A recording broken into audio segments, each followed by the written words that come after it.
Несколько вопросов сейчас находятся в центре внимания и российской внешней политики, и российской дипломатии, и Государственной Думы. Первый вопрос, который обсуждался на встрече между Лавровым и Керри, это вопрос проблемы усыновления. Хочу вам сказать, что впервые на таком высоком уровне было признано наличие проблемы, было признано, что эта проблема не надуманная, что это серьезный вопрос. И Керри дал обязательство Лаврову лично заняться этим и добиться того, чтобы здесь была прозрачность и был обеспечен доступ российской стороны к информации по вопросам усыновления. То есть вот эти все скептическо-саркастические голоса, которые раздавались насчет того, что Россия чуть ли должна молчать, не поднимать эту тему, потому что в самой России есть вопросы, и тоже гибнут дети, эта позиция, она оказалась посрамленной. Она посрамлена по нескольким причинам. Первая причина состоит в том, что люди и дети гибнут везде. Но если гражданин вашей страны оказывается убитым в другом государстве, то это всегда рассматривается как чрезвычайное происшествие. Внутри страны гибель людей рассматривается как предмет для деятельности правоохранительных органов. За пределами страны гибель вашего гражданина рассматривается как предмет государственной политики. То есть этим занимается Министерство иностранных дел, этим занимается прокуратура и так далее, и так далее. Вы прекрасно знаете, как американцы реагируют на гибель американских граждан за пределами Соединенных Штатов. И не только американцы, все так реагируют во всем мире. Нам почему-то предлагается нашими доморощенными защитниками Соединенных Штатов вообще ни на что не реагировать. Я считаю, что это абсолютно возмутительная позиция. И она не просто возмутительная, она глубоко безнравственная, и с ней, как выяснилось, не согласен и госсекретарь Соединенных Штатов, поскольку он признал, что Россия права, когда ставит вопрос о том, что дети-выходцы из России, сохранившие российское гражданство, должны быть предметом особого внимания и со стороны американских властей тоже. Второй момент состоит в том, что впервые американская сторона обращает внимание на эту тему. Поэтому я думаю, что реакция российской стороны была абсолютно оправданной.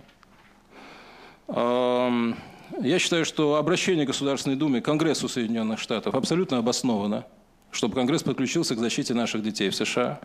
Я должен отметить, что группа американских сенаторов, примерно из 12 человек, во главе с Марией Лэндрю, это сенатор от штата Луизиана, который профессионально занимается защитой прав детей, она уже со своей стороны выразила готовность заняться этими вопросами. И это отрадно, что в американском Конгрессе есть люди, которые понимают значение этой проблемы.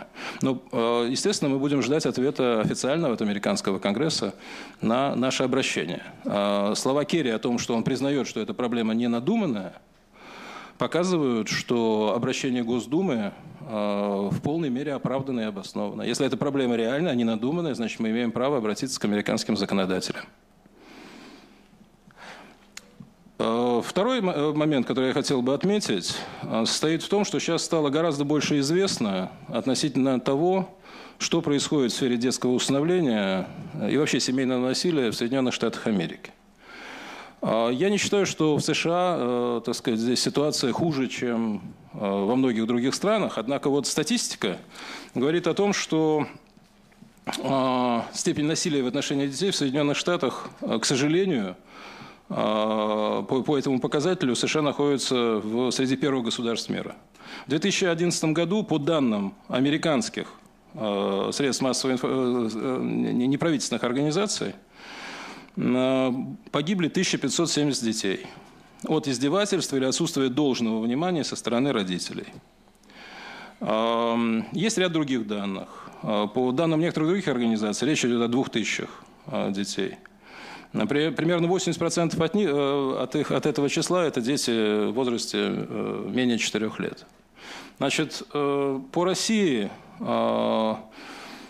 та информация, которая присутствует, показывает, что цифры сопоставимые. Нет такого, чтобы вот в России это чтобы было намного больше смертей по вине родителей или усыновителей. Цифры соотносимые.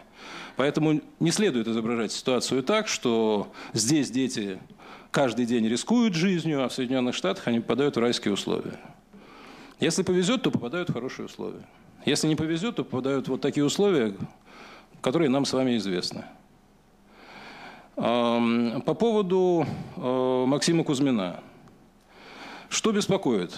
То, что следователи сначала говорили одни вещи, а теперь как будто по команде вся эта информация, которая давалась раньше, прекращена.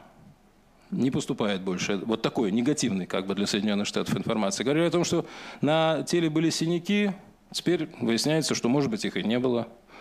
Говорили о том, что характер синяков указывает на повреждение внутренних органов. Теперь выясняется, что вроде как ребенок гулял на площадке на детской, взял и умер. Я не могу исключить, что здесь сейчас речь пойдет не просто о выяснении обстоятельств, а этот вопрос будет воспринят как вопрос политический. Потому что если будет доказано, что Максим был избит приемными родителями и умер в результате избиения, то вы понимаете, какой удар это нанесет и по репутации Соединенных Штатов, и по репутации США как страны усыновляющей. И как это, насколько такая система доказательств нанесет ущерб общей репутации Соединенных Штатов. Поэтому посмотрим, как будут развиваться обстоятельства. Но хотелось бы иметь действительно полную и достоверную информацию, а не просто какую-то информацию, которая может быть воспринята с недоверием у нас в стране. К сожалению, именно в силу отсутствия прозрачности и доступности информации, у нас, в том числе в Государственной Думе, есть некоторый скептицизм в отношении тех данных, которых мы получаем из Соединенных Штатов. Понимаете? Там все время доказывают, что дети из России неполноценные, что у них психические отклонения, и поэтому родители чуть ли не правы, поступая так. Там есть такие специалисты по проблемам усыновления, псевдоспециалисты, которые в судах доказывают, что из-за психологической специфики российских детей они чуть ли не сами бьются головой о стены, о батареи, наносят себе ушибы внутренних органов и так далее. И вот этот полуроссийский бред воспринимается как основание для судебных решений, когда людей освобождают в зале суда или назначают чисто условное наказание. Вот хотелось бы, чтобы в этом случае мы получили достоверную информацию. И сейчас меня лично настораживает тот факт, что первая информация о смерти Максима Кузьмина как-то начинает контрастировать с тем, что мы сейчас начинаем слышать. Первый контакт Лаврова с Керри был достаточно позитивный, как мне представляется. Вызывает некоторые надежды тот факт, что Сенат Соединенных Штатов утвердил Чака Хейгеля министром обороны Соединенных Штатов Америки. Я встречался с Хейгелем в 2005 году в Вашингтоне. Он на меня произвел впечатление очень разумного человека. Это, конечно, приверженец такого прагматического, достаточно реалистического курса во внешних делах в Соединенных Штатах. В отличие, скажем, от людей типа Маккейна, типа Ромни, типа Рамсфелда, типа Чейни, типа Хиллари Клинтон, для которых главное было идеологическое содержание американской внешней политики и продвижение так называемых ценностей. Мне кажется, что здесь люди гораздо более заземленные сейчас пришли в Госдепартамент и в Министерство обороны. И, как и Обама, они понимают, что Америка не всесильна, что она должна действовать вместе с другими державами, что она не может вести бесконечное число войн, и что есть пределы американской мощи. Мы надеемся на то, что вот эта новая внешнеполитическая и военно-политическая команда в Соединенных Штатах будет более реалистично смотреть на некоторые вещи, в частности, на сирийскую проблему.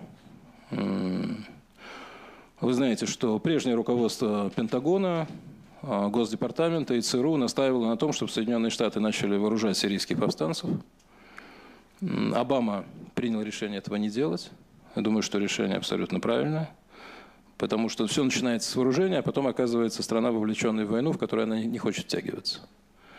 И я думаю, что если Соединенные Штаты останутся на этой позиции, то это, по крайней мере, позволит не дополнительно еще усложнять и без того чрезвычайно сложный конфликт. И, может быть, создаст возможность для того, чтобы искать пути к какому-то политическому диалогу.